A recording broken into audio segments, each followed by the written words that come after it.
Oh, it's time. Good evening, good evening.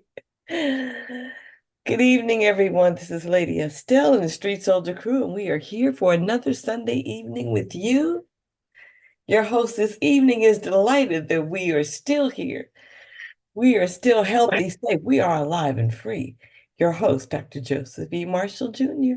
Good evening, everyone. Alive and Free Radio Street Soldiers back on playing a little music, saving a lot of lives. Where's the soul? I can't talk about no hoops without soul. I can talk about Mike, but Mike, he got his favorites. Okay, we're ready to go. Another wonderful show to you. Couple of big things this month. I understand that this is Mental Health Month. May is Mental Health Month, so we will have a couple of mental health shows this month, and also, I believe Andy told me it was National Fentanyl Awareness Day, right? Wow. Fentanyl Day, 7th. and I don't know who ain't aware of fentanyl, but if you aren't, you should be. That is Right. messed up stuff, right? They sell It's horrible. Narcan at Target, $45. Like that stuff is not cheap. Yeah. All right. I don't know. We had a show before on fentanyl. Maybe we can find a person to bring them back. It seems to be an ongoing issue, but we'll have some mental health shows down the way, folks. So again, I hope all of you are alive and free. That's our goal. We're doing a proof. We're gonna do a proof show for you this evening. We're gonna do a proof show for you this evening. I don't know where the soul is. So I gotta say hello. Philmo, how you doing, man? You doing good? I'm great. You good? Okay. Great. Yeah. Awesome. I want to tell you, I did talk to Fab, Dr. Fab. He's coming on. We got a show set up with him. It's gonna be There you nice. go. Yeah. Love the work he's doing, man. You doing this thing. Very anxious to get him in here and let people who don't know about it know about the work he Yes, is sir. doing. Yes, Okay. sir. Let's Definitely not mad at that. What'd you say? Definitely not mad at No, that. no. Brothers doing some good stuff. In fact, I met a bunch of brothers doing good stuff. I like to do stuff like that. All right. Happy Cinco de Mayo Day. Happy Cinco de Mayo Day. Yeah. Anybody else? You all celebrating? No. No, I mean, me neither. I'm always, No. Yeah. No. I'm always in celebration mode. Happy Cinco de Mayo. Happy Cinco de Mayo. Is there a drink of choice on Cinco de Mayo, or is it Of anything course. goes? Tell me which one. It's tequila. That's what I thought. Oh, That's Mhm. what I thought. That's what I thought. That's what I thought. Yeah. Corona, tequila, Uh, Pacifico, Dos Equis? Dos Equis. See my man. What did Dr. Marshall say? What I said Dos Equis. I just said, is there a drink of choice? No. The name of the drink. What did you call it? Dos Equis. You ain't hip to Dos Equis, lady? Is that what it's called? It's a beer, yeah. Dos Yeah. Equis? It's a beer, yeah. She in Texas. It's on TV a lot, a lot of Dos Equis commercials. Obviously.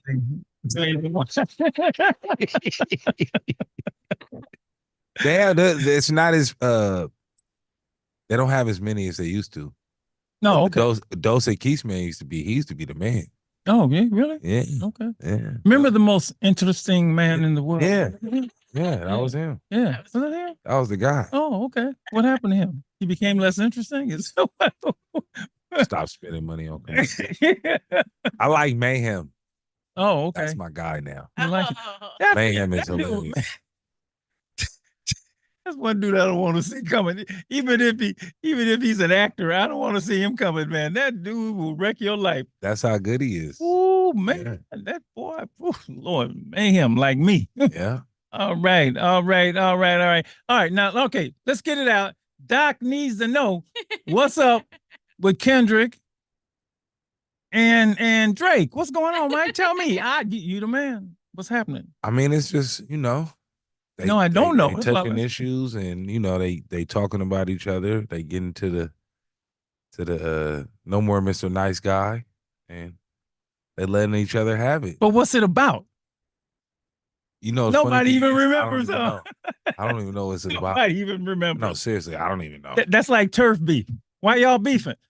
I don't know. We just beefing. I think it's ego. Oh, of course. Ego. It's definitely ego. Come on now. Yeah. That's fifth, sixth grade behavior, man. grown men doing that, man. They set bad examples, man. They really do. Can we get them in here? Let me No, they talk don't to 'em? set bad examples actually They don't? because they're rapping it out. Dissing each other. Who cares? Well, what's the difference Sticks between and dissing Lil Rip stones and dissing? may hurt my bones, but words will never hurt you. True, you know that ain't true. But they're at least they're keeping it on paper. They're keeping it on wax. That's what it's about. So far. That's what it's So about. so I can tell the 6th graders, 7th graders, 8th grade, 9, and the kids come in my classroom as long they can diss each other as long as they keep it what? As long as they keep it PG-13 and it don't hurt nobody. No, man, they're weak to me. Very You weak. know, Doc, it's a look. Can I chime in on that? There you go. Yes, sir. Just my opinion. Obviously, and my opinion is in the minority. It does seem it's a little disappointing. I mean, Very. we grown ups now.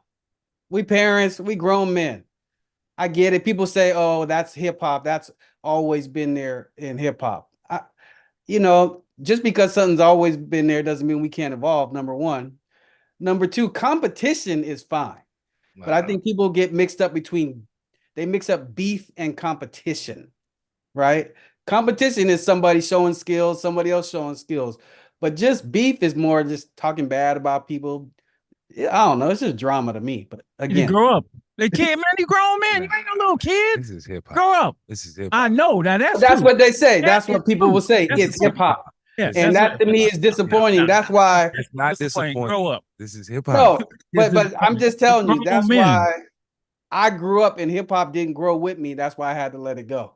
See, it is. See? It is. Go stick to It jazz, is. brother. It is. Yeah, we are. We got And we talking, and we're gonna talk about these grown men acting like little boys. Yeah. Okay. Come on the show. I'll talk to both of them. Come on, Drake, bring your butt over here. Kanye, I really just want Kanye, you ain't gotta be like that. You good the way you are. You ain't come on. All right. All right. All right. All right. All right. Now, speaking of dudes who are grown and don't know how to act, Patrick Beverly. Oh, you coming for everybody this week, huh? I didn't see anything wrong with what he did. You didn't see what he did? I didn't see anything wrong with what he did. Oh, you didn't. He threw a ball into the crowd. Oh, that part. I thought you were talking about the reporter. No, that compounded it. Yeah. Did you see it? Yeah, I seen that. You remember the Malice at the Palace, right? Detroit Pistons didn't go where they had to. You don't throw balls at fans, man. What Yeah, is that was a with bad you? look. That was a bad look. That was a bad look for the NBA and a bad look for his almost cuss. His sorry behind. Okay, grow up, man. Millionaire, you ain't got to do that. They said 1, 2, 3 Cancun. Seriously, that's what they said. Well, the ESPN has banned him from appearing on ESPN. That's because what he said to the reporter. Yes, he said it to the reporter. That was hilarious. I'm not gonna talk to you because you ain't listening to my podcast. You ain't subscribed. Grown man. These people are horrible examples. All right, I'll let it go. What you mean? They horrible examples. They're men, okay? I do Okay. shows on people like that. I can't have them on the show. So if Muhammad Ali would have did that, would you Would have have? thrown a ball in the No, in the if he stand. would have said, he said, "Are you subscribed to my podcast?" Well, no, No, but I'm he not. did it. He did it after that, and plus, NBA players are obliged. So I'm trying talk to the reporter. compartmentalize it. I know you're trying to compartmentalize, but you Yeah. can't be done. Yes, sir. All right, two go together. Oh, lady, you tired of this tit for tat? All right, here's some good news. Here's some great news. And so I'll let you. I'll read Hey, this one. Doc, thank God there's still some old school people around. Thank you both. Thank you. I want to hear uncle and granddad and grandma. I want all y'all to talk about all of us all the time. Thank you, Lord. Okay. That's our role. We can't just allow y'all go buck wild. Anybody say nothing. Now, whether you're gonna do it or not is one thing. Hey, but you that's got- different, but I'm you glad gotta you're hear saying it. Thank Gotta hear it. You gotta hear it. All right. President Biden awarded the Medal of Freedom to Medgar Evers and 16 others. I'm you. gonna Wow. announce one of the 16 others. President Joe Biden on Friday bestowed the Presidential Medal of Freedom on 19 people, including civil rights icons such as the late Medgar Evers, prominent political leaders such as former House Speaker Nancy Pelosi and Representative Jim Clyburn. Mhm. It actually happens to be one of my favorites. That's All on the- Democrats up there this time, huh? it ain't no, okay. All right, Good but one of observation. them is somebody we know very well, a friend of the show, Clarence B. Jones, Dr. King's attorney, who's been on the show, been to the club, close friend of Alive and Free Street Shoulders and the radio show. One of them, Clarence B. Jones, was awarded the Presidential Medal of Freedom. In fact, there's a little quote. He said, I said, is this a joke or is this serious? When he got the call up from the White House, he figured it was a prankster. The highest honor of all, Clarence B. Jones. Dr. King, lawyer and speechwriter, the man who smuggled the Birmingham letter out of the Birmingham jail. Lady E, how you like that? How you like that? That is wonderful. We love Dr. Jones so much. Oh, yeah. Yes, we do. He's such an incredible man. He's such an incredible part of Black American history, of civil rights movement, of American history. And yet somehow he has the same award as Rush Limbaugh. Yeah. But you know what? That's out of his control. That's Congratulations, out of his Dr. control, Jones. right? You are the man. And we love you. All right. We got to get going. Right, you got something to say? We got a lot. Who gave Rush Limbaugh his? You already know the answer to that. Don't bring his You name. know what I'm saying? So all of that's like, The one that's on trial in New York. I know, but that's what I'm saying. It's like, okay. The one that's responding to All Rise right now. Okay. All right, here. Listen, this is what we're gonna do tonight. We got to get going. Got a lot of folks tonight. This is about Lady EM. I got this very nice LinkedIn tip. Okay, very nice LinkedIn. And it said, you press the button, you connect with somebody. And so I got this Dr. Marshall. It's an honor to connect with you. I used to follow you on Street Soldiers when I was a student at Washington Prep in Los Angeles. Right? Powerful content with positive impact on me and many in the communities. Thank you, sir. I'm one of the ones who listened, learned, and did something with a life-changing information. Be blessed. That was so nice. That was so nice. I had to send him a very, very, thank you. Because we work hard at this. Lady E, the Street Soldiers teams work hard at this. Every week we're given, and he got this over the radio, didn't meet us in person, right? We got one agenda to keep you alive, keep you free, have the life that you want to have. We know that one person can do a lot of damage, one person can do a lot of good. So when somebody gets it, somebody's gonna live, okay? Somebody's gonna live. And then we get the folks who are up close and personal to us, that we take in week after week after week. They learn this message and then they take it away to college. And our goal for them is to be alive and free and then to graduate. So tonight, we're going to celebrate, and this is graduation month anyway, right? Folks are graduating right left. We're going to celebrate some of I think we got 10 graduating this year. You talking high school or college? College. Oh, Boys, y'all big drama. time. College. That's prom of the whole bunch of high school graduation, kindergarten, all the graduation. So, but these are the ones we poured ourselves into, and we want to just tell them, congratulate them tonight. And then I want to find out what we said that helped them college. Okay.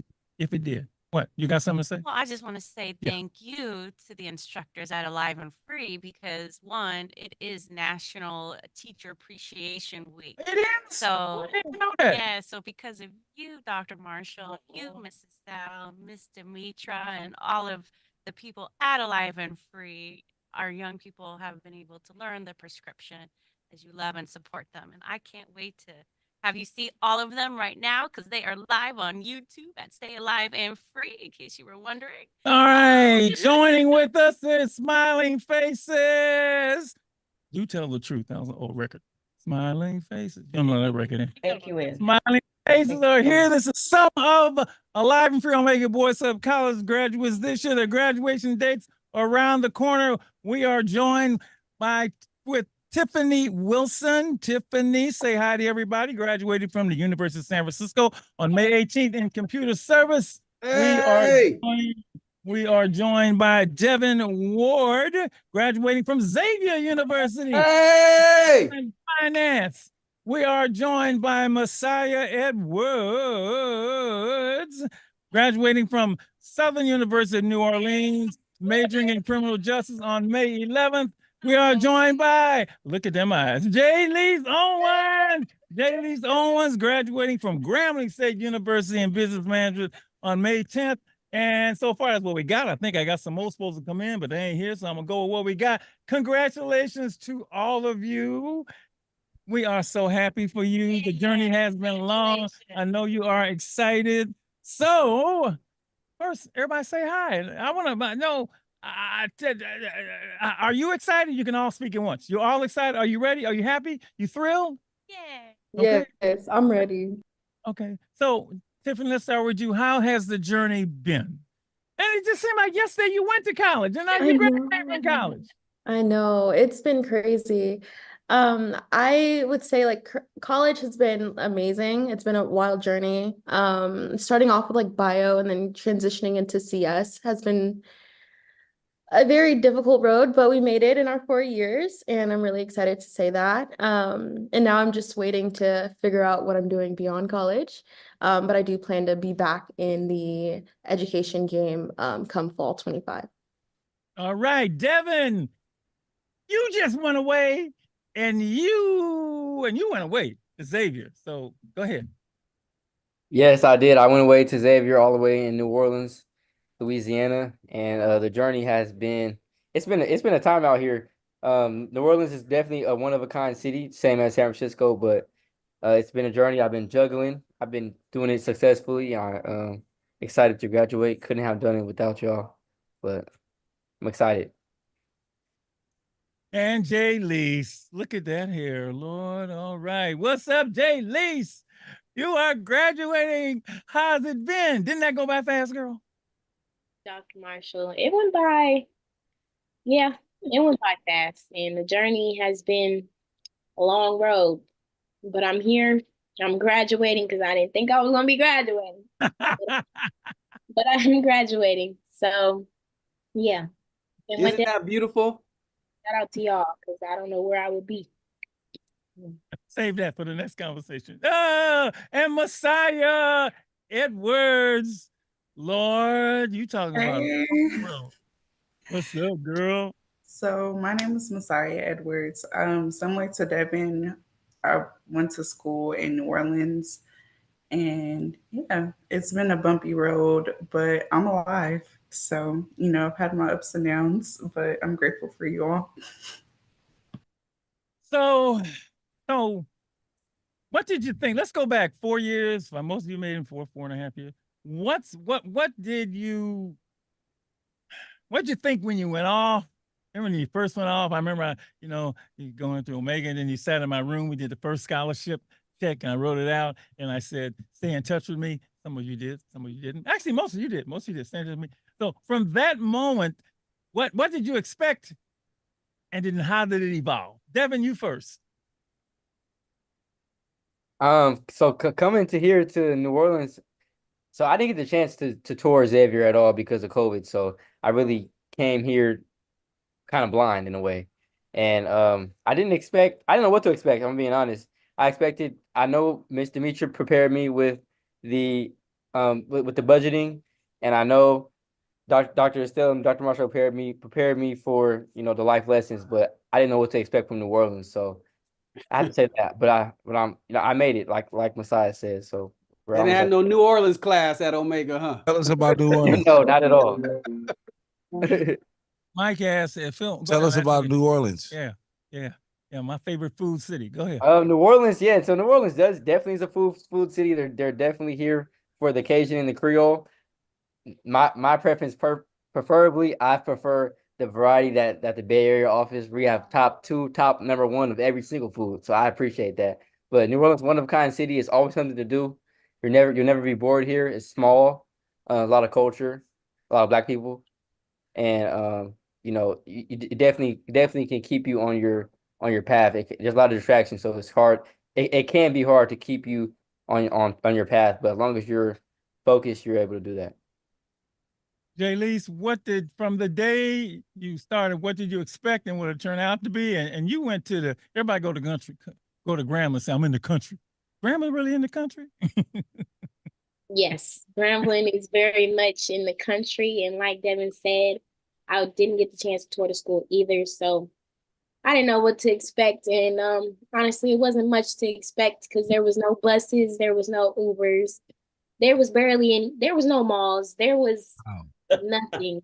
You was out there, huh? Yep, Wow. just school. That's all I had to do. And if you wanted Where's to go Grambling again? Grambling. Where's it at? Grambling, it's in Louisiana. Grambling, Oh, it's Louisiana. in It's a Louisiana. Oh, small that's the city. city. Oh, it's a city. Northern Louisiana at the top. Yeah. And the food is really terrible. There was no Wow. good food. I've heard that. I wasn't gonna say that, but I've Wow. heard that. Terrible food?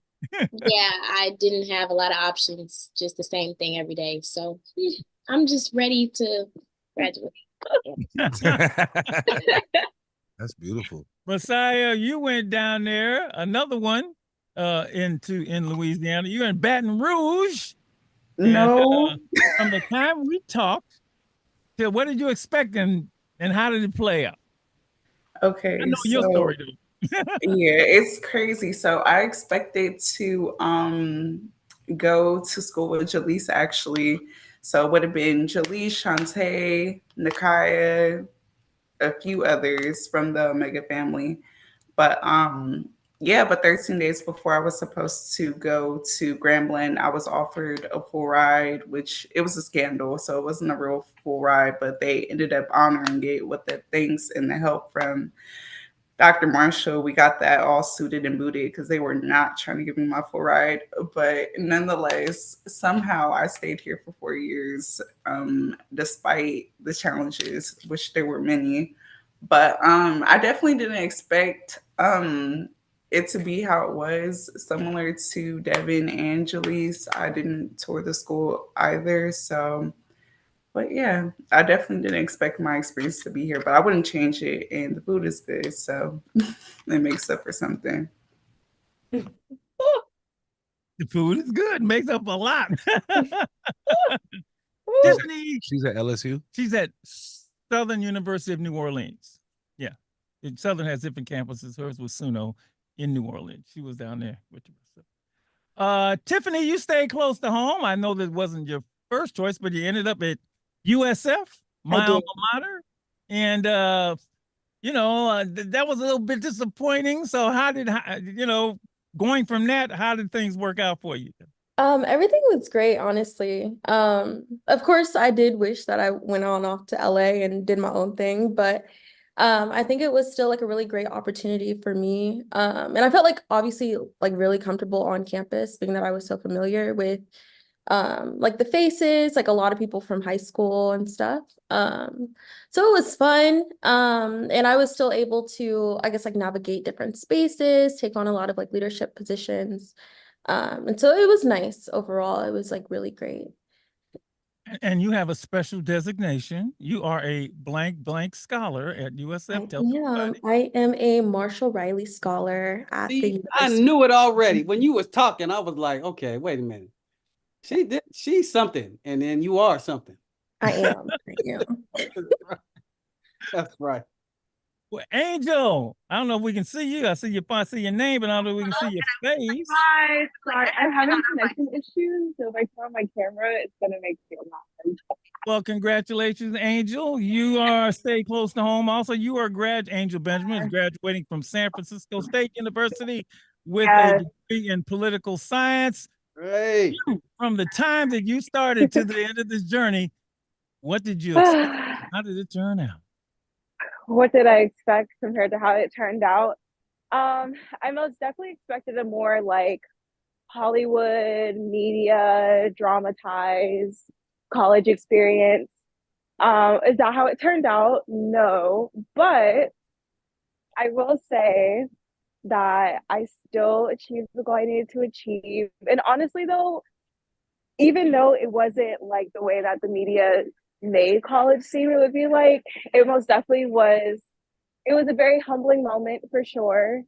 I most definitely picked up a lot of life skills. I most definitely gained even more independence. So overall, honestly, like I would have to say that my expectation compared to the reality absolutely could have been way worse. So I'll take that. I think each now, I believe COVID interfered It with did. your college education, all of you, right? How how did that impact you? What years were you robbed of? And just talk about that because you're unique. You know, You guys are very unique. yeah. No, that's very true. How I only spent one semester on campus during my freshman year. I had originally started at Albion College, which is it's a small liberal arts school in Albion, Michigan. So I spent my fall semester on campus, and then in like the middle of our spring semester, we were all sent home. Because January, February is when COVID had peaked. So I ended up going back home. I ended up deciding that I didn't want to continue my education at Albion. I had transferred to Northern Arizona University, did my whole sophomore year online. And then eventually I ended up at San Francisco State, where I finished my education there, mostly in person, but part of it online. It's quite a journey. let Oh, me yeah. Tiffany, Devin, any of you, do you feel, Devin, what was it like for you? How did COVID impact your college years? So COVID impacted my college years in a significant way. Here at Xavier, we were still one of the few HBCUs that were allowed to come back on campus, but campus was literally just the freshmen. They moved everybody else off campus. All upperclassmen stayed in the hotel, so it was just us. And it was there's pros and cons to both because we're able to connect and get close with each other, but also we're kind of missing out on that college experience. So I think that COVID kind of was like a good transition for college. It was like after high school, but pre-college, if that makes sense. It was a good transition. I didn't have to jump straight into like everything that college offers and presents. We're able to, I think now, just right now, that Xavier is just now getting, or even New Orleans as a city, it's just now getting back to like what it was before COVID happened. Same way here. J-Lise, what about you? What was that COVID thing like?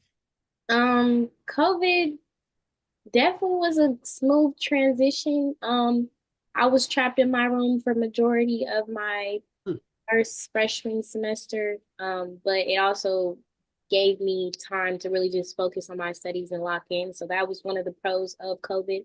I did have straight A's I mostly had straight A's all 4 years, but for the first 2 years, I definitely had straight A's. So I would say shout out to COVID, not shout out to COVID. Shout out to COVID, wow. Not like that, but one of the cons was, I didn't really get to experience the HBCU experience fresh out of high school. So, and I also didn't really get to connect with most of the kids because we had to stay in our rooms in quarantine and mask up. So, yeah. Well, I'm not going to tell anybody, but you made up for it. Okay. Yeah. Maybe we'll get into that. Tiffany, what about you? Yeah, similar to Jalise, like being on Zoom, I feel like it really helped me. I used to collect all my friends for the next 4 years. There's like a girl literally sitting in the room with me right now. I met her on Zoom, and we're still homies since the day one. But yeah, I think it really helped me figure out how to navigate college without so much of dealing with the social aspect of things. I was able to focus solely on my education. Which of course, there are some drawbacks there. It was kind of sad. We were always on Zoom with each other. And it was kind of awkward when we got back to campus. But I think overall, Zoom wasn't, or not Zoom, but COVID and lockdown wasn't the end of the world for me as far as starting my college education. Messiah? So for me, I feel like it was a bit frustrating because I do go to school in New Orleans, and my HBCU was one of the schools that had a longer transition from COVID. So I'm seeing schools like Xavier and Dillard have in-person classes, and I feel like I'm a visual learner. So it's really difficult for me to learn on Zoom versus in person. So we really just started transitioning, I would say, last school year. So I feel like I didn't really get to learn how I'm used to learning and how I prefer to learn. So Yeah, and socially it wasn't the best either. So just imagine coming to a whole new city where all your friends are probably like in a different city and you have to be sociable and just a whole bunch of stuff. And my school is fairly small in general. So I had to make what I could do. Yeah, I really admire each of you because COVID would have, I didn't have that, right? So each of you adapted well. You had to, you got through, but you could tell me the truth. Nobody, a million people ain't one. How many of y'all broke the rule, the mask rules and snuck? I know y'all, I would have, look, Don't say it. I broke a couple rules. I just know me. Yeah, that's right? good enough. There you Can't go. go out of your room. You got to wear your mask. Look, all them black kids on campus with me, Lord, Devin, I'm just telling you the truth. I mean, No, I'm here with you, Doc. I agree with you. I'm just not gonna say. Hey, you what's done is quarantined in done, your brother. room? You want to say something? Yeah. Oh, I just wanted to say, because there's a lot of young people listening. What is the biggest stereotype when you went into college thinking, did you guys think it was going to be hard or not hard? Was it easy? Was it a struggle? What was the process for you guys? Because a lot of young people, like, sometimes they don't really understand college and they think that it's, whatever it is. Tiffany. I am thinking so hard right now as to like what to tell kids. Y'all Oh OGs now. goodness. Um, Yeah, y'all OGs now. oh my goodness. Okay, so I feel like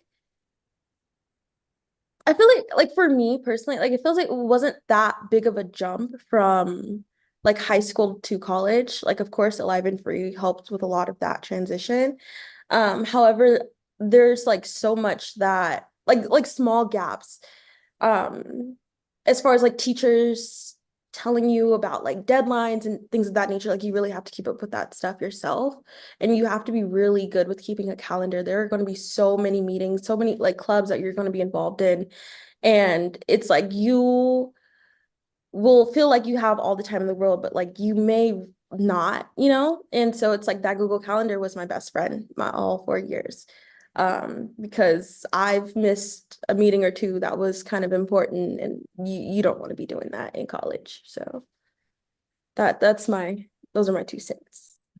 Go ahead, call out the next one. You're doing good, man. Messiah. Okay, so I would say networking and building relationships like before you go to college and while you're in college. The majority of the mentors I have are from high school, and I would be so big on the scholarship process because the majority of the scholarships I have, like I get asked all the time, like, how are you funding your college career? And I would say it really all started prior to when I got in college. And I can't stress it enough. It's such a blessing to not be in debt and to not have to worry about those financial stressors. So, setting yourself up prior to when you get in college and maintaining those scholarships, because it's so easy to get caught up and lose it. But the main thing is your education. And like I said before, not going into debt. So, yeah. Devin, Mr. Devin. Mr. Devin. Yes, sir. So the stereotype that I want to talk about for college is that college is extremely hard, and I mean it can be, but depending on your major and what you're studying. But I do believe that as long as you apply yourself and really try that your best and whatever you're doing, that you're able to succeed, whether that be the hardest major there is or not. And I also, an aspect I want to talk about that I think is not mentioned a lot is like all the other benefits of college besides academia versus like social life, you being on your own, like Tiffany mentioned with your scheduling, just all the little things that kind of add up that you have to take care of on your own. I think that really prepares you for life after college along with school. So you're juggling things, you're doing certain things that are preparing you for the real adult world. So I think that's important to a important stereotype to mention. Jaleese. Yep. Miss Owens. Miss Owens. I just want to add on to what everyone said to just networking is very important, and also just making sure that you have, you know, what you came here for. Like, you have to really remind yourself every day, okay, I am going to graduate. I'm going to be an honor student. I'm going to go to get my master's, my PhD, whatever it is that you desire. Just make sure you stay on track, because college is not hard, but you can make it hard if you're not focused, because there's a lot of distractions here. So, and make sure that you know people before you go to college, because who you know can take you a long way in college, after college, and so on and forth. So networking is very important. And Angel, last but not least. I most definitely agree with everyone has mentioned. I think it most definitely came down to like a self-discipline thing, adjusting to having to do online classes 24/7. As well as like it's very isolating as well. Especially people like being locked in your room, being sent home. And like one of the main things that people go away to college for is absolutely to like make friends, make new relationships, network. So most definitely co-signing what everybody said for sure. I think that was most definitely a big challenge. For me personally, I feel like I was most definitely fortunate enough to where I built my like lifelong friendships in high school. So I had that support system and I had that support network during that time. But yeah, it was most definitely a very isolating time for sure. And it was hard to like stay self-motivated as well. So like it was most definitely a test of, I feel like, not just mine but like everyone's like self-discipline and just like comfortability being alone. So having to most definitely adjust to doing like full-time classes online when you're used to doing it in a social setting, it's very, very different, and it most definitely tests your learning limits for sure. Angel, I really admire you because I couldn't do it on like I had trouble with online traffic school class. I did, man. You know, online traffic school. You know, yeah. And actually, that was harder than just being in a room for 8 hours. You know, just being in a room with the people you could talk and chat. You know, it's crazy. Man, they give you more work in an online class I had. So I admire you than taking those classes. And Devin, like you, that growth period. I remember going away at college at 17, coming from LA to go up to USF. And man, just those 4 or 5 years, man, it's the greatest thing ever. Yeah. And for me, you know, college was way better than high school. I don't know how it was for y'all. College was way better than high school. Yeah, that's a great question. Oh man, for me, it was way better. I don't know how it was for them because man, that it was just, you know, you have more freedom. And you know, they can answer if you felt that same way about college. But for me, man, it was the best thing, man. I loved it, man. I loved it. And let me ask him. You was alive and free. Oh, well, I was on my way. I was on my way, and particularly for the ones who went down south. And actually, maybe I don't know if Tiffany went on the tour, what they call the tour that they have in the. I don't know if you went, but for Messiah and Jaylise and Devin, one of the things I like about going away is that. Did you get to Miami? Did you get to, where did you get to? Did you get to Atlanta? Tell me where you got to. Even if your parents don't know, I won't tell them. I won't tell them what you did. With the Freaknik. No, Freaknik. I know Jay Lee, because I would catch Jay Lee. I'm in Atlanta, Dr. Marshall. I'm in Atlanta, Dr. Marshall. I know she's in Atlanta. But where did you get to go that you would have never have got to if you hadn't gone away? What particular place that impressed you? Go ahead. One of you, Devin. All over. I was able to I go to Atlanta all the time. I'm in Atlanta all the time, especially during Freaknik time. But I'm in Atlanta, I'm in Houston, I've been to Miami, I've been to Alabama, I've been to Mississippi. It's so you're able to just travel to so many places. Devin, you're kind of like where you're at, you could get to a lot of places. I had a friend that was kind of like in that area. You could get to a lot of places. Exactly. That you don't even trip. Exactly. It's like an hour away, and you know, coming from California, that's like an hour away out here. You're going to a different state. Out in California, you're still going to a different city. So it's crazy. The time it takes you to get to LA, that's 600 miles. He'll be in five different spots. No, definitely. At least I already told on you, but where did you get to? I went everywhere as well. I went to Atlanta. I went to Indiana. I went to DC. I went to Wow. Charlotte, St. Louis. I'm looking at the map right now, trying to like I've been everywhere, and You were outside, girl. I definitely took a lot of road trips, and I had fun. Yeah. That year in COVID, she's a social person, Hey. so she just boom. Hey, the freeways was open during COVID. Messiah. First, let me say, every time I open my phone, it seemed like Devin is in a different city. I kid you not. That boy be on the move. Like, I be trying to catch up. But in regards to my college experience, I definitely been to Florida, New York, Memphis, especially when like the hurricane happened. I feel like just like certain things in New Orleans or the weather changes, it prompts people to move. That was definitely one of the places that I went to, Mississippi. And the flights are so cheap. Like I remember, you know how it is as a college student, you scraping up pennies just so you could go to spring break. Oh my goodness. The flight was like $78 to Miami for spring break. I got that flight so quickly. I was not playing no game. But yeah, I definitely enjoyed myself. Oh, you put them pennies together. You be broke in college, but that's fun to me. That's the fun part. Oh, for me it was. You learn a little. Man, Yeah. 4 people cooking for each other. That's the way. That's what we down. Really did.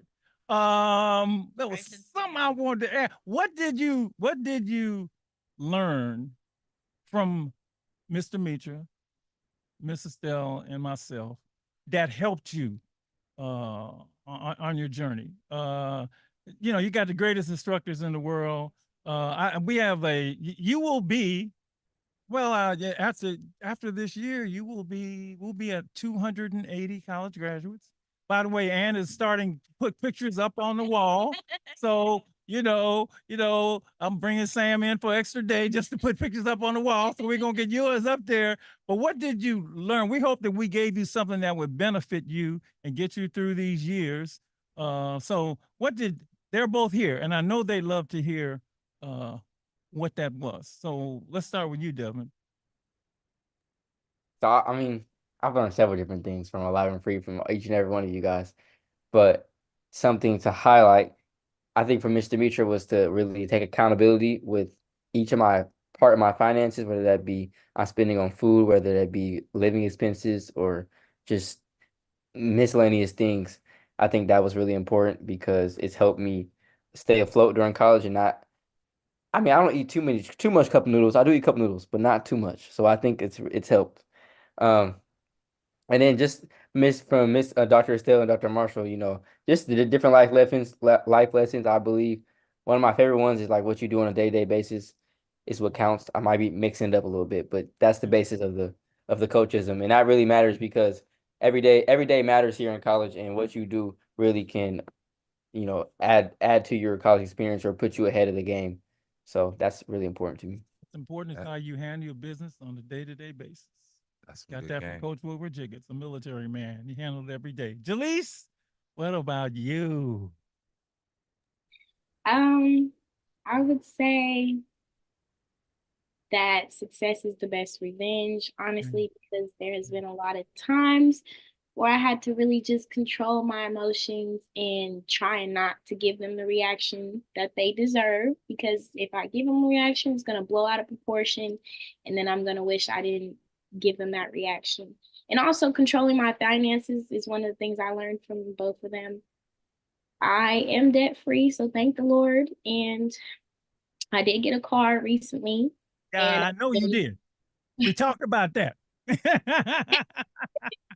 And I've been managing my car note real nice, so that is great. And also, one last thing I would say, just to add on, just don't let your circumstances dictate your behaviors because, yeah, like I said, you just got to learn how to control your emotions. Thank you. Messiah? I would say the biggest thing for me would be never give someone a reason to tell you no. Yeah. And I feel like throughout my experience, I've had to stay on top of things like more than a person should need to if they chose a school and they're supposed to be accommodated. So I'm so sorry. I'm getting a phone call. I'm about to okay. So yeah, that, and one thing that I can say about Dr. Estelle is she used to call, like I used to call her every time before I got on my flight, and we would say a prayer like before the next school year because I would be like so burnt out, so just like school was booking me. Like I'm not gonna lie, but not only that, life has its moments where So I can definitely thank Dr. Estelle for sitting with me during those moments and helping me get through and just giving me grace and advice throughout my journey in my 4 years. I appreciate her. Tiffany? All right. So I believe Dr. Estelle definitely helps me speak with confidence and definitely put fire underneath my feet to really feel and like really be able to, I guess, like speak my voice because like I've obviously never really spoke up in class, and I remember like on the paper she was always like, you have a really great opinion, like I think it's something that should be shared with others. And so I believe that was something that I made sure to do within my courses, especially more so like within the humanities, or not the humanities, but within like the humanities and my like philosophy and other courses of that nature. And so like with Miss Demetra, definitely staying away from credit cards. I did not get a single credit card. I still don't have any credit cards. So no debt. And definitely just saving till I can't save anymore. But doing that for sure. And also one thing that I always like keep with me is like the more you know, the more you own. So it's like whenever I learn something new, I always like make sure like I can find an opportunity to like share my knowledge with other students, especially like teaching like younger kids information, as I've like learned how to program like computer programming and stuff, like making sure that I'm like teaching my little sister and like kids within middle schools and stuff. So Angel? Angel? She might not be there. Hey, there we go. Hello. Hmm. You do remember that long class, college prep class you took? I remember. I had it and then I lost it. Sorry, I was investing way very so. The thing that stuck with me was definitely the germs. Looking out for like bad advice, bad information, bad examples, and I think the fourth one was like bad. Instruction. Yes, bad instruction. I forgot one of them too. So most definitely like not even just like in my schoolwork, but whether it's in life, my relationships. I most definitely try and like keep out and like try and differentiate between like what I'm seeing versus like what I'm doing. You know what I mean? Like especially like following is saying like where a lot of people is like, oh, do as I say, not as I do. So just trying to like pick up on those things that will like not only benefit me, but like also benefit those around me. So just making sure I pay attention to those things and using what I have, using the information I have, the life skills I have to differentiate what I feel like is good advice for me versus bad advice for me in my situation. You know, we haven't even talked about the friends you've made. The friends you've made. You know, you've made friends for life. It's funny. Like I'm not friends with anybody I was in high school with. Not one, right? Wow. But oh man, my college relationships have lasted for years and years and years and years. In fact, yesterday I was with the Riley part, Tiffany, of the Marshall Riley Scholars, Adrian Riley and her husband, you're right. And she showed me their wedding picture 51 years ago. And I was at the wedding, right? So the friends you make in college, I think, especially if you join a Greek organization like this one did, they look at her, last forever. I know mine have.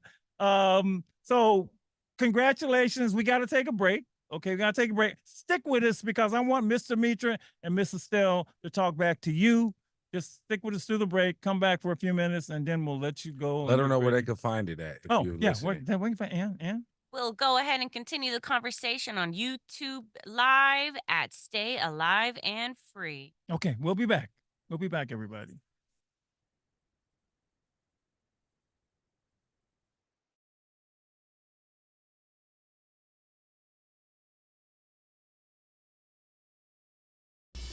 Tell me what you see when you look at me.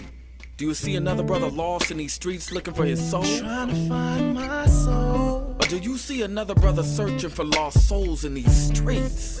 A street soldier. Street soldier. Here to help you get that chip off your shoulder, warm your colder days and sober your drunken ways, and find a way to help you get over these hurdles placed in our path. And this is not meant to amuse you. This is for all those who have questions but are afraid to ask. I won't be afraid. I won't be afraid. No. When times get hard, you lose your way. Open your mind and hear what I say. This is a message for the hard and the soft. To those who tune in weekly and to those who keep an eye out for 8 p.m. on Sundays and turn their radios off. The truth hurts. The cloth has been pulled. We're walking around half dead. Use this show as your IV. Alive and Free is a new movement. We've achieved self-destruction. A street soldier promotes self-improvement. Streets couldn't be no colder, so I gotta be a soldier. It shouldn't be this hard for me. Even when it seems so hopeless, I gotta keep my focus. I'm glad to be alive and free, yeah. Streets couldn't be no colder, so I gotta be a soldier. It shouldn't be this hard for me. Even when it seems so hopeless, I gotta keep my focus. I'm glad to be alive and free, yeah.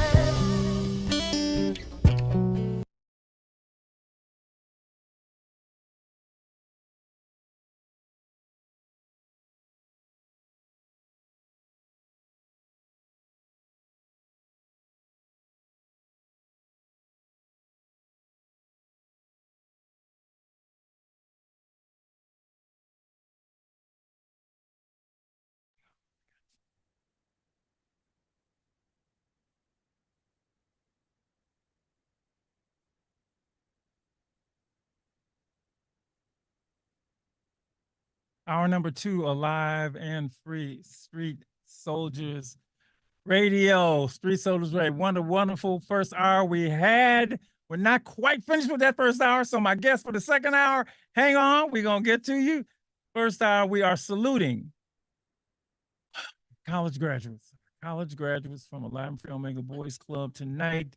10 this year. We got 6 who showed up. It will bring us, by the way, as I said earlier before, to 280. Our guests tonight are Angel Benjamin, graduated from San Francisco State University with a degree in political science. Messiah Edwards, graduating from Southern University of New Orleans with a degree in criminal justice. Jalise Owens, graduating from Grambling State University in business management. Devin Ward, graduating from Xavier University with a degree in business and finance. And Tiffany Wilson, graduating from my alma mater, University of San Francisco with a degree in computer science. And Lady E and Mr. Mitra, we want to give you a chance to talk to them. They're your babies, right?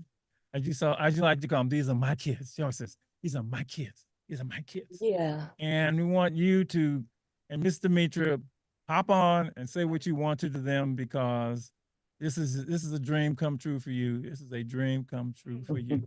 Lady E, you can start. Okay. So I know Mr. Oh, Mitra. I can't hear you. I can't hear you. Can't Why hear can't I me? hear? Can you hear me now? No, I can't hear. Can you hear me? Oh. Can anybody hear me? Hang on, Lady E. I can hear you. Oh, I can hear okay. you. I Thank can hear you.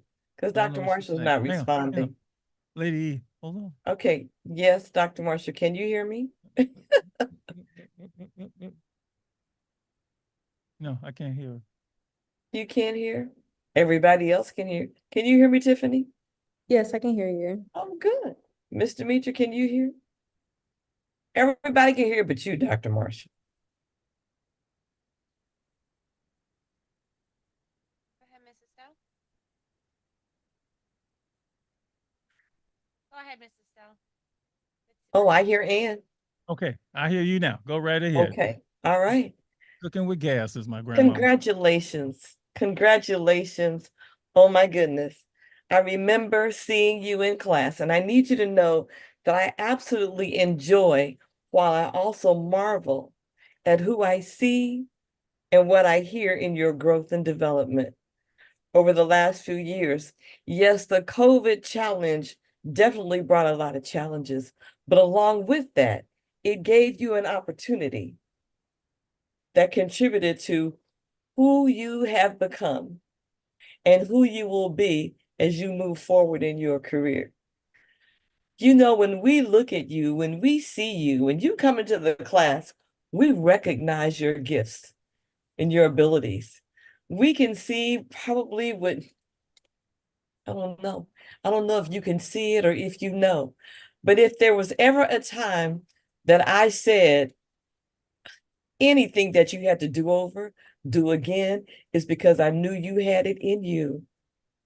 And so to see that coming out, to see and hear, oh, how much you have grown, really, really brings me so much joy. And recognize that this is preparation for what's coming. So you've been given and prepared, and watching you step into the next level, I just congratulate you. I am so proud of you. I am so proud of you and so happy for you. So yeah, but this is just the beginning. Okay? Because what's coming next is going to require everything you got. So remember everything. If you need to come back, just to brush up, if you need to call in, just to check up, hey, do not hesitate to make that call. Most of the times we're available. I got an email and I was right in the middle of a move and missed it. But usually we are right there and we will always be there for you. So congratulations and many, many blessings. And what kind of car did you get, baby girl? Yeah, you're the only one that said you got a car. I got a Honda Civic Sports 2021. And what year? 2021. Shut up. All right. And manage that money, okay? And it sounds like who else said that I do not, I am debt free. All right. So that just opens the door for, oh wait, so even though I haven't touched on everybody, but just let me say, Tiffany, I love hearing your voice. Messiah, what you had to go through was unbelievable. Yeah. But you went through it. You dealt with it. You confronted people, places, and things. And even though it was unconscionable, we don't know what tomorrow holds for you. But I tell you what, you are in shape for whatever it is. And so for my little looking just like your mom. Hey, you are definitely ready for whatever the professional world's got for you. I see you on LinkedIn.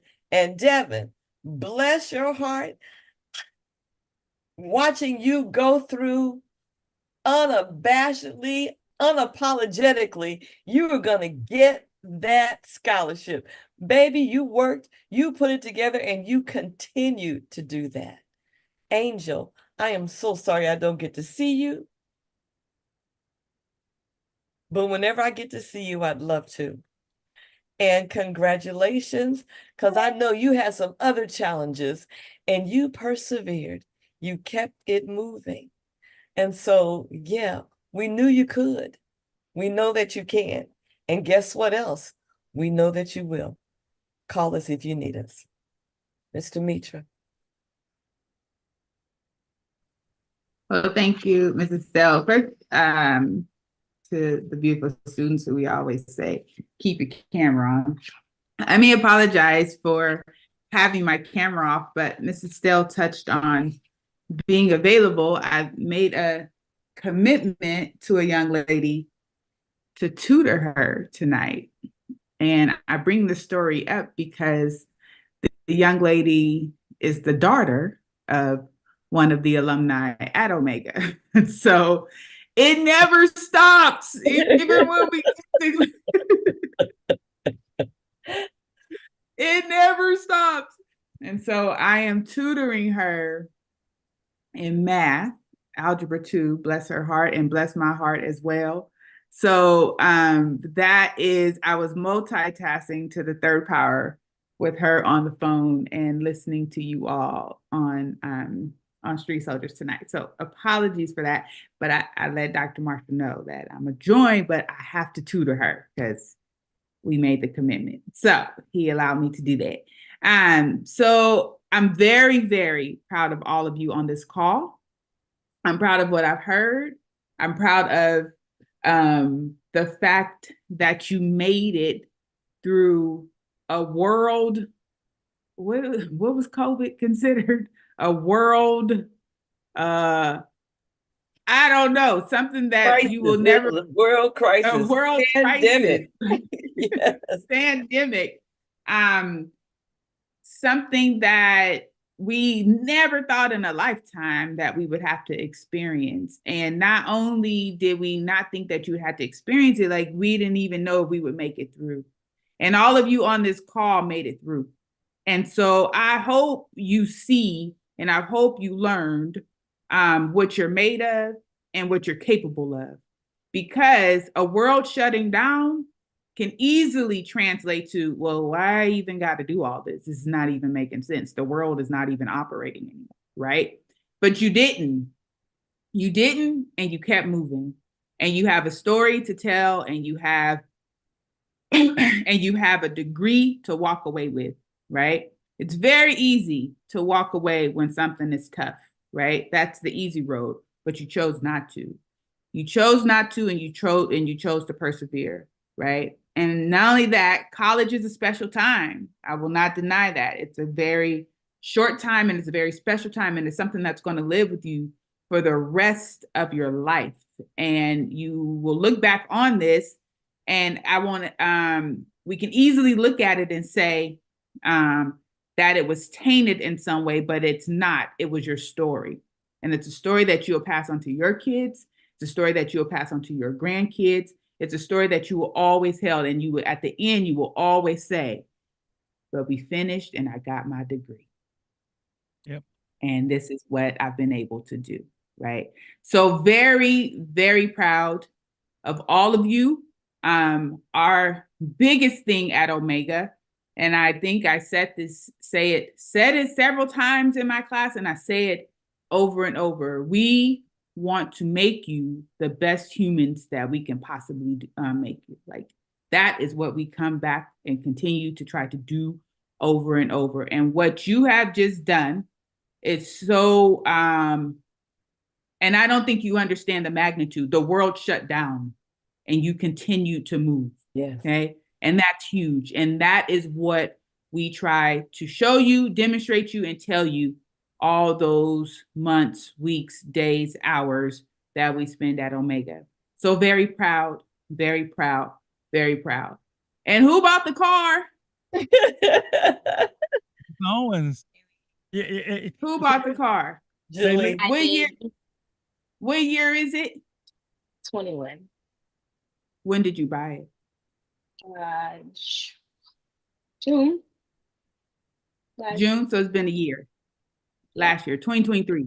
Why does that make me happy? Why did I ask about the year of the car?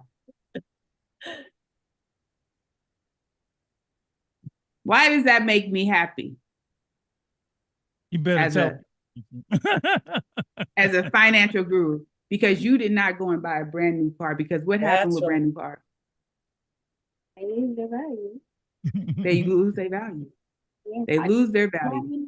So you bought a used Honda, and I'm sure it's super cute. Oh, it's cute. It's affordable. If anything ever happens, it will be not expensive to repair it, right? That was music to my ears when I said, oh, she said 2021.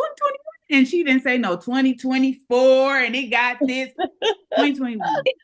So now that made me proud. Someone else said, I don't even have a credit card. I think I'm just smiling all day long. That is huge. And I think what I'm going to end with is, as a financial instructor, hearing these type of financial decisions makes me know that I'm doing something that's okay with my job, okay? A used car will allow you to get to a brand new home that much sooner. I'll say it again.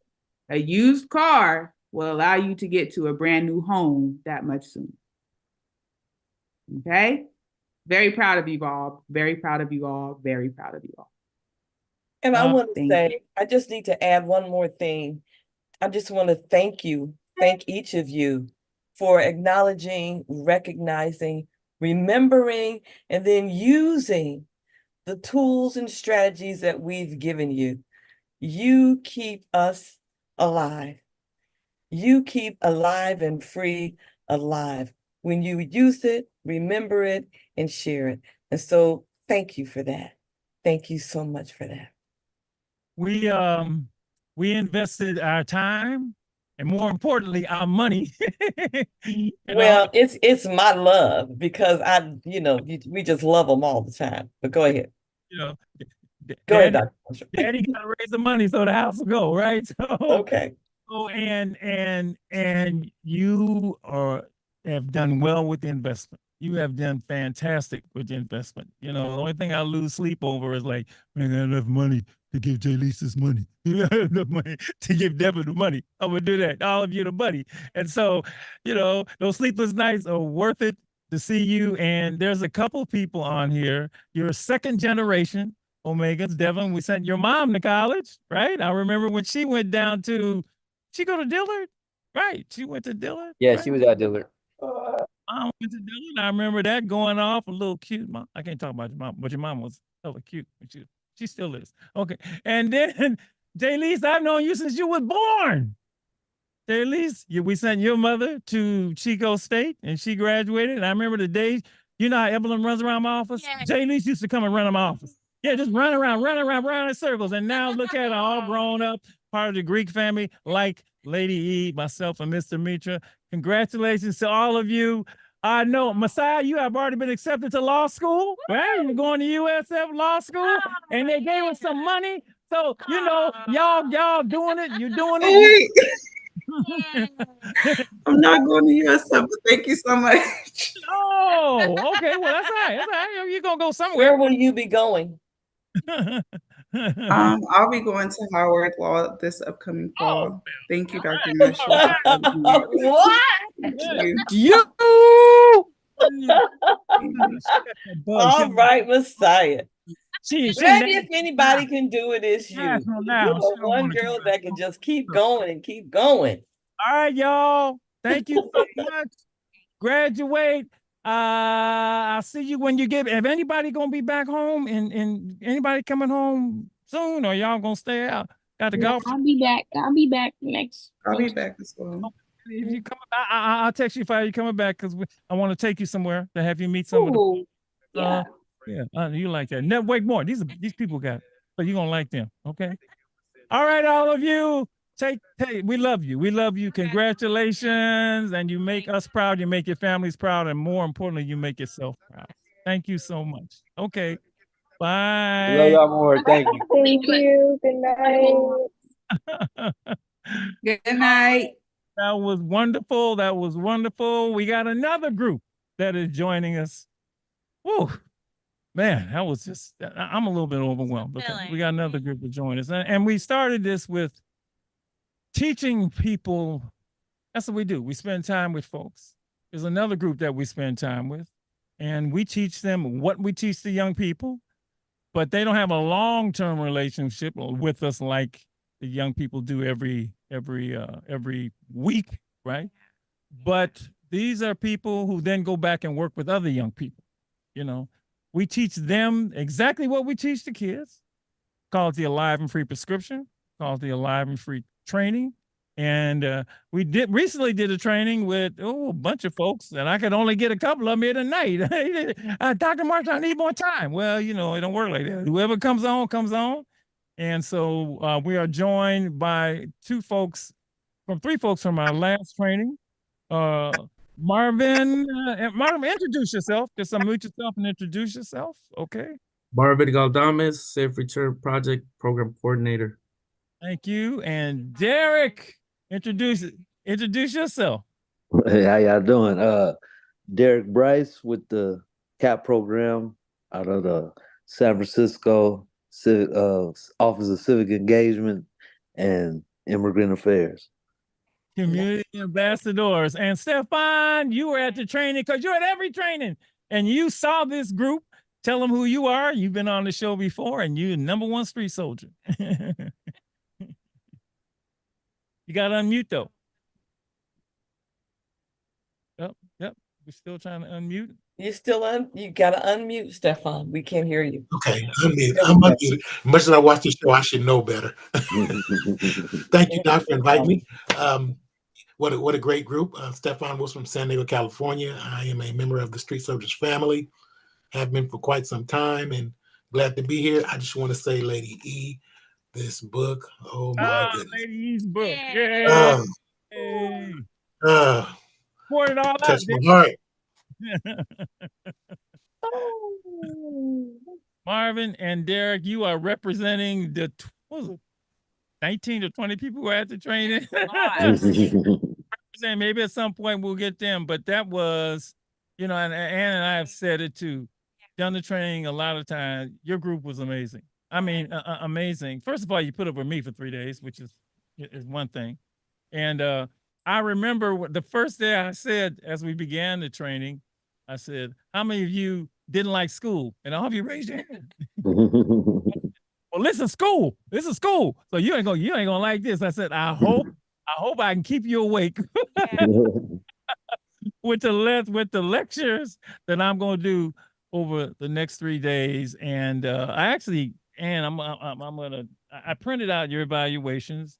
So I just want to, at some point read what you folks said, which, it was just, you were a joy. You were a joy. And much like Mr. Mitra and Mrs. Stell, and we are with the young people we teach, having a great student is the best thing in the world. I mean, as a teacher, and I remember Derek was like, I don't know if I can do this, man. I remember Derek was like, I don't know if I can do this. Hey, he's got his manual. Look, he's got his certificate. Yes, it's a little too close so we can't see it, but yeah, that's a certificate from the training.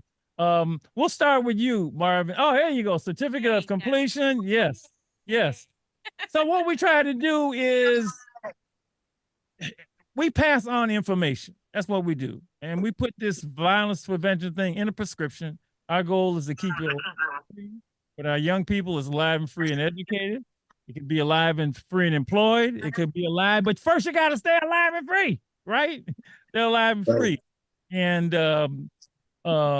Marvin, you had heard about it. What did you expect and how did it play out for you?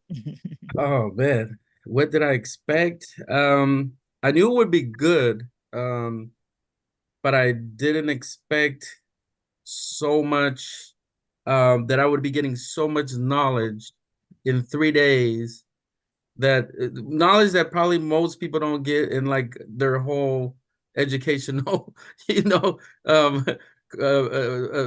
career. But yeah, it was really, really impressive.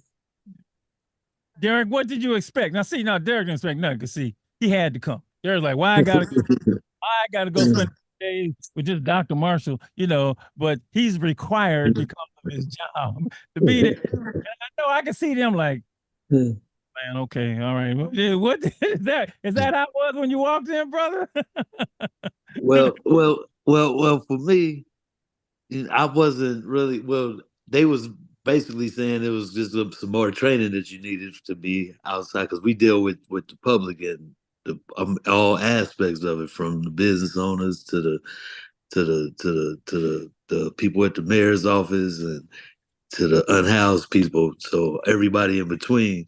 And so it's just I was thinking it was like more information with that kind of stuff, but you guys are giving out life instructions to steer away from, just to be able to stay live and free, like you said. So it was much more than what I was what I expected. So I expected just the how to deal with the public, like I'm already dealing with in the job I'm doing. So that was the unexpected part, because you guys are talking about stuff, because I've been through a lot of things myself, in trouble in the law, and going through those classes inside them places, and they try to relate to you or trying to tell you something and you're not really hearing it, but you guys got it all packaged up and ready to serve. So you can come get a whole full meal, a full course meal, messing with y'all, and then use it immediately. You can eat and live off of it and guide yourself away from stuff that you shouldn't have to go through anyway. That's a great analogy. I like that. Packaged up, ready to serve. Yep, that's how it is. Full That's course what I meal. got from it. I know that. Huh? Yes, ma'am. That's what I got from it. So There's the so Atlanta that- Training Institute. You know, Derek, and I say the community ambassadors are always special to me because they were born out of violence. Your program is just amazing. You know, and to those people who don't know, in San Francisco, you see folks run around in these uniforms. It was born because there was violence in the Bayview community, especially between young Black men and Asians. And an Yeah. elder was beaten and robbed and later died in the hospital. And an Asian woman, Chinese woman, was thrown off the T line. I remember that. Never forget that. Yeah, and somebody got pushed or something. They pushed down the old man and that later killed him or something. Yeah, so it was all kind of going on. There was some brothers that did it, and Yep. never mind the fact there was also some Black people that helped her. But you know, the point is, the ones that did it were these Some young people. youngsters, right? Yep. And the city then, you know, created this. I like to call them an urban Peace Corps.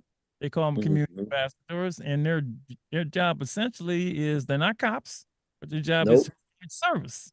The job is greatly grown, and you know, y'all deal with everything, man. Just let the people know who you see out there. I call you the ambassadors, or whether rubber meets the road. You down there. Yeah. What you deal with on a daily? So you talking about the bipolar, because you might meet a person, you might see the people that's running down the street with no clothes on, with the bad drugs in them. We dealing with the we have to take the Narcan classes because we have to distribute that or administer that rather, because one day, just not maybe a month ago, walking down the street early in the daytime, people walking their kids to school. It looked like some older people was doing something with some the Red Cross people, but a body was right there on the ground, and everybody just walking around like nothing is like normal, and that can't be normal with people just laying on the ground dead early in the morning when everybody going to work and getting coffee. So we dealing with all that every day, and then you're dealing with people getting off work or just a tourist or a visitor looking for a person that probably been to San Francisco a couple of times and not all the way familiar with the area. Hey, where you going? Let us escort you, that kind of stuff. So we doing all that. We touching bases with everybody in the community. Hey, That's Dr. Marshall. Yes, sir. Can I say something? Look, as that brother's talking, I'm just thinking, all the San Francisco drama that's in the news, all the narrative about San Francisco, we need to see a documentary about the ambassadors. Oh yeah, because nice. That perspective that he just laid out right now, that is so deep and it's so real, and we don't get that. You know, I mean, nobody else can come at it from that perspective. Y'all live it, but everybody needs to see it. Just a little bit. It's so important. You could strap a camera on to some of us, and you would see all kind of stuff. We just Friday we had a trainer. They got one of their main training places. I guess that's where you guys live, where it originally started up in Bayview. So we had a training up there, but on the way back, everybody had to, most of us took the T line or whatever, going back downtown. As soon as a couple of them got off the bus down there, off the Muni, brother out there dead. They had to rub him at Narcan. I got pictures of it because we got this little feed that we do on that's part of our ambassador thing, that we post stuff to any incidents that we go through or whatever, or anything that's happening good, whether it's good or bad. We don't just put bad stuff on there because that's not what you're supposed. You don't supposed to depress each other, but they posted all that, and then hey, he alive, and then they go take a couple hours off and decompress and whatever. But you got at any time it can happen, all day, every day. So it's definitely most needed. It's definitely a side that you can see that you wouldn't expect. Like, man, all that y'all go through, all y'all deal with all that. I got a picture full of just stuff on the ground, and you know what stuff on the ground mean out here. It's all kind of just pictures from calling 311 because that's something else we do. Anything that all the stuff that we see on the ground, they got a San Francisco got a program, the 311 program, where they have it's an app in our phone. We just download the app, and anybody can do it. But you download the app, and any problems, refrigerators, appliances, stuff, just garbage, human feces, the dog waste, graffiti. You report all that, and then the city most of the time come get it up a couple hours. So that's what we do, walking around, passing out information and trying to clean up the city best as we can. And specifically because of all that you deal with, you got to be at your best. And one of the reasons that, the community ambassadors have to take this alive and free training is that we know what you're dealing with. And, when you got to be at your best, when you're dealing with God knows what out there. So yeah. I really appreciate the city saying, hey, go take alive and free training and make yourself the best person you can be. Marvin, talk about what you do at the Safe Return Project.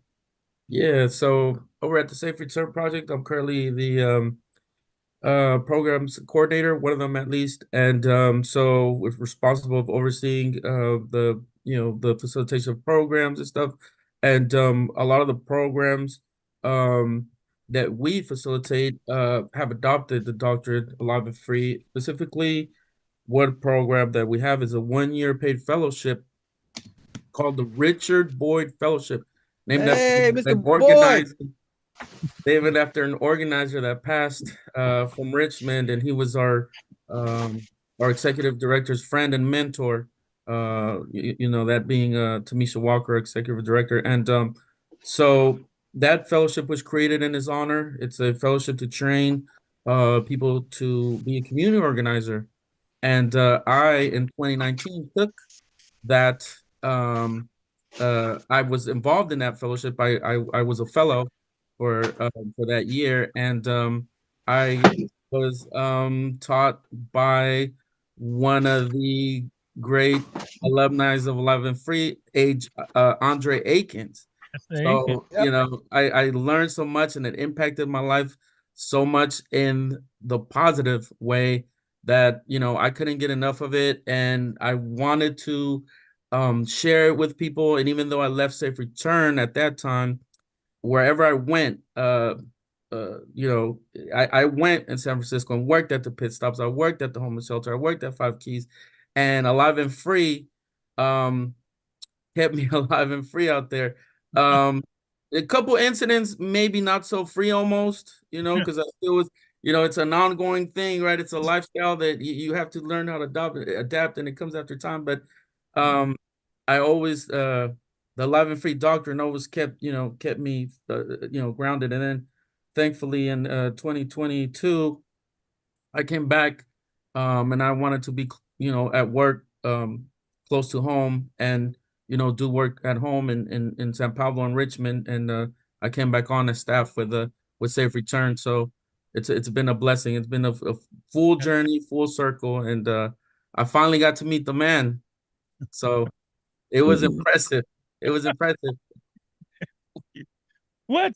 That training is nothing can prepare you for here in those 3 days. So Marvin, what if I asked you, and you remember I asked you every day, just let's start with one thing and then we can get to know what stood out for you? What stood out for you among all those concepts that we threw out, and then we can come back and do it again. Well, just like in a broader spectrum, just the fact of it'll never escape my mind when you said, there's a lot of people, that have degrees, that have, in psychology and have this and that, and they understand. Yeah. And you said, and they understand, and somebody, young person, you know, or OG or whoever may come to a program or seek help, and there's a lot of us that understand. We understand, but we never understood enough to give them the prescription, the antidote, to give them something to go, you know, home with, to keep, you know, to keep going on their life journey, to make it better for them. And you know, I was really impacted by that, because I've been a I understand guy for the long time, because I wanted to do a positive impact in my community, you know, because like I said, the criminal justice system made an impact on me, you know, negatively. So now I want to impact the system. But I didn't have the antidote all the way. Like, I took it for me, and I was like, oh, this is for me, and this is going to help me get better. But then I came to understand, not only is it for me, I can share it now. It's been, you know, the answer's been solved. We have it right here. I came into the office, I was like, hey guys, check this out. I got my new Bible right here. That's right. You know. Thank you. That's good. Derek, what stood out for you? What resonated with you? Well, to really keep you alive is the basic one is that I just was telling some dudes just today, because I had to go to Richmond and I get a haircut out there. So that respect and that story about a person doing 10 years or 20 years or however many years, I wouldn't care if it was 5 a day, but you went to prison and you have a something hanging over your head that could send you back to prison, and somebody made a simple mistake with a order, and you felt disrespected about ordering some chicken in a chicken place. That story you was telling, but whether it was real or just an analogy made up, but it resonates so much with just respect, because a person. How do I know what your respect level is? I don't even know you really. And if I call you Fat Bubba or Skinny Tony or whatever, that might be a disrespect you, and you would be prepared to kill me for that. And that should, in my mind, and what I would teach my children is that you have to have the respect come from within, because no one can give you that. And if you live by somebody have to give you that, you're going to bump your head every day of your life, because somebody is going to do something that you would find disrespectful to you, and end up you would not be living alive and free living in that way. So that right there, you could take that immediately. That's what I'm saying. You got this thing packaged up, ready to go. You can eat it right now.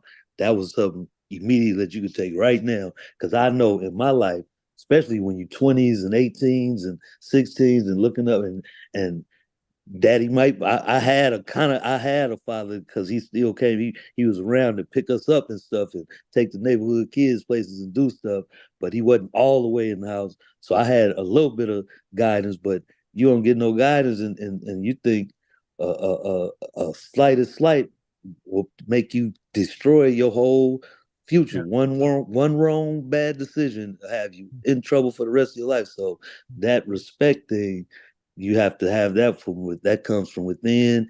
Can nobody give you that? And if you look for it outside, you will end up not alive and free. So that one right off the top, that was the major one for me. That's the most powerful, I think. We call it the rules for living. And, and you know, no one can disrespect you if you respect yourself. Respect comes from within. And I always tell people, you get this one, then you basically free. Get them all. Yeah, you get it. You can, because you can move around from that. That'll keep you moving around from. You can miss a lot of stuff. Making somebody else's problem your problem, right? You know. Yeah. I ain't nothing wrong with me. I like to say you ain't got no home training, right? But and my buttons can't be put. And so I'm glad you got that, man, brother, because when that's the one, and when you don't know that, you just see people get disrespected by anything, man, and they go, "Oh, dude, man, no, he didn't throw you the football." That don't mean he disrespect. That don't mean he didn't disrespect you. He just didn't see you. He probably didn't see you that time. Or whatever it was. That time, right? Or whatever, yeah. So Dr. Marshall would put it what put it in perspective to me when Derek is talking about respect. When you said, are you guys familiar with Martin Luther King? And everybody's like, yeah. Okay, and like he's been thrown in jail. His house got burned down. He got beat up. He never did anything. And then you asked the whole room. You said, does anybody think Martin Luther King Jr. is weak? And everybody was like, no. Right. As a matter of fact, we all consider him to be one of the strongest. So that respect and put it in perspective when you said that. For me. Thank you so much. Wow. Oh my God. Oh, yeah. The teacher loves when the students learn, because we got you for 3 days. We don't want to waste your time, but we know if you get this, your life, it can save your life and save the lives of others, right? Because when I say one person can do a lot of damage, one person can do a lot of good. Plus, the good thing is that, like you say, Marvin and Derek, you can share this with somebody else. That's the more you know, the more you owe. Just, dude, let me drop a dime on you. Man, I'm going to give you something to think about. You can't make nobody do it, but you can give them something to think about. And all that we try to do, and you saw the young people that we sent off to college away from us. And this stuff in their head, right? Those coaches were in their head, right? And then, you're going to meet situations in life where, you can hurt yourself, lose your own life, and hurt somebody else. And so you were just such a great class. Which coachism is your favorite? Or all of them? I like, I like hurt people.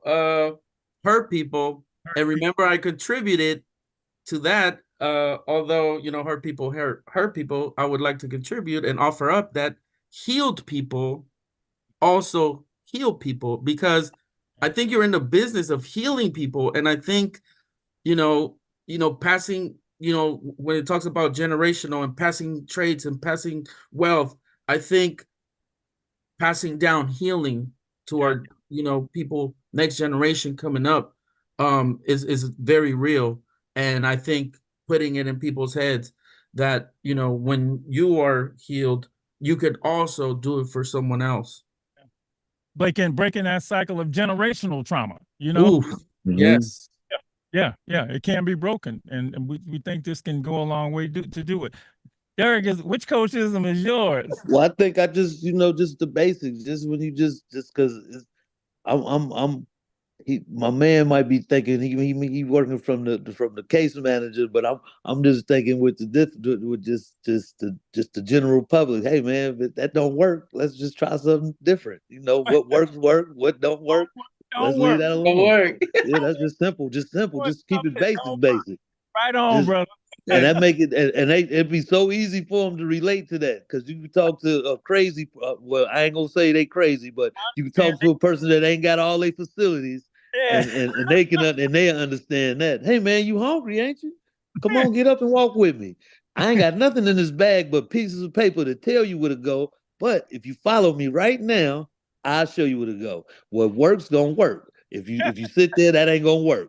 If you get up right now, this gonna work. Let's do that. Simple. I can show you this in live and living color, live action right now.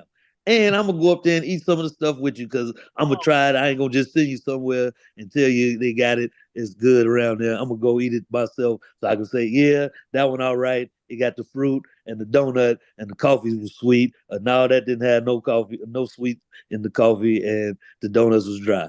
But I'm gonna come around there with you. So them kind of little basic, just that basic real stuff. When you say real stuff and something that a person can relate to, because I don't know how to speak corporate myself, I know how to speak out the neighborhood and dealing with the regular neighborhood people. So those kind of quotes and affirmations, I could relate to that simple, because that sounds like something we've been talking about all the time. But I was getting the bad information. I was getting it sounded like the good information. That one too. That's another one. That's another one. I'm not gonna let you put yourself down about you not speaking corporate. But I'm so clear. Corporate's gonna get it. I don't want to hear it. Yes, ma'am. Yes, ma'am. Yes, ma'am. Let's go back to what works. What works, and what don't work. Whether you in the boardroom or in the bathroom, it don't matter. What works. That's right. It's gonna That's that work. work. That's right. Okay. That's right. That's right. That's right, Mrs. That's right. Yes, ma'am. Yes, tell you, ma'am. getting ready to as his birthday comes up, and I'm gonna tell you, when I say this name, you're gonna be surprised. But we're gonna watch a film on Malcolm X, right? And the film is called Malcolm X Make It Plain. If you listen to Malcolm, everything he said was plain. Mm-hmm. I mean, the way he said it in straight talk terms, you want to understand what he's saying. That's exactly what you're doing, man. Nothing confusing, and that's what made Malcolm so great with a lot of us, right? He's just straight plain. I mean, so okay, Malcolm, keep doing it. Okay, No, Dr. Marshall, I'm reaching for my pen. You keep dropping more jewels every time, more jewels. Yeah. I remember That's the way I want it. That's the way I want it. Plain Yeah. and clear. Don't make no big words for me. Make it easy for me. And you don't have the people to decode or decipher. Yeah, I don't want to do all that. I want to do that. Make it simple. Yeah, when you say you're only one bad decision away, my favorite. Yep, that too. That too. Them real life. That's real life stuff. That's real. As Jack would say, that's real talk. You're only one for sure. way, So we try to give those. You heard the young people say, never give someone a reason to tell you no. I mean, they're gonna tell you no, but it ain't gonna be because you gave them a reason. These are the things that we try and put in their head, and listen to your background music, all of those things that can keep you, help keep you alive and free, that are simple, that are very, very, very simple. Stefan, you are the granddaddy of all of this, right? And I don't mean you're a granddaddy in that sense. You're a granddaddy because you first took the training. God, I don't know. We met back in 06, right? Now that's 18 we met, right? And yes, sir. I'm Free has been your life. You've been with me. You've been to Seattle with me. You've been to South Bend and Indiana with me. You've been to all these trainings. You set up trainings in San Diego, and you have lived Alive and Free from the moment you got it. What do you think about this group and let's talk about you living the Alive and Free prescription, because you didn't forget. Well, for the group, I just want to thank you two gentlemen for coming on. Even though we wanted more people to come on from the class, I think these two are really just they knocking it out the park. I think me and Doc talked several times during this training how well the people in this training received the information. We didn't have anyone try to debate us or anything like that, which is okay. We want debate, but we didn't get any debates from no one in the classroom. They took it well received.